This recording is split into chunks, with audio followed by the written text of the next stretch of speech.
day na lumabas ako kasi bibili ako ng gamot. Para sa tonsillitis na naman ang aking anak. Hindi na habang nagpapahinto ako na sasakyan, meron akong nakikitang dalawang batang paparating. Mga edad ay mga 11, 12, dalawa sila. Tinanong ako ng dalawang bata. Sabi nila sa akin, ate, kailan ka po magbubukas ng tindahan? Yung tinutukan nila tindahan, itong harap kong bahay.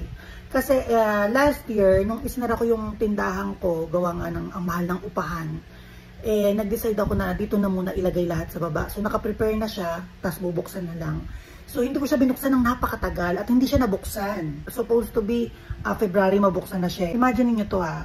After ng 8 months up, ngayon lang may nagtanong na kailan ka po magbubukas? Bakit sila nakapagtanong? After ng napakatagal na panahon ay may nagtanong. Kasi meron silang tinatawag na intuition. Nararamdaman nila na in the future or malapit na magbukas. So nakakatuwa kasi sa ganong edad, malakas ang instinct or intuition ng isang tao. Actually, ang intuition ay nasa lahat ng tao. Ang intuition ay mataas na level ng instinct. Magkakamag-anak yung mga yan connected sa isa't isa. So, ang isang taong may malakas na instinct, may chance na ang hinala niya ay 50-50 na tama or 50 ay hindi. Pero once ang instinct mo ay naging intuition, pag sinabi mong intuition, sinama mo yung puso Sa instinct, isip lang Ito ang naiisip mo. So, hinala siya. 100% na hinala, na 50% ay totoo, 50% ay hindi. So, malabo.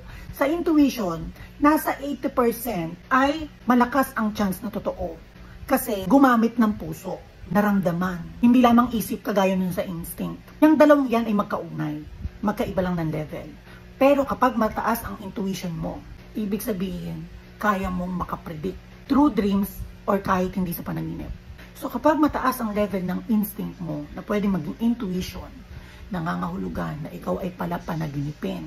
At sa pagiging palapanaginipin mo, may mga chance na ang uri ng panaginip na mahahagip mo ay prediction. Sa mga mataas naman ng intuition or instinct, ang mga nahahagip mo ay frequency.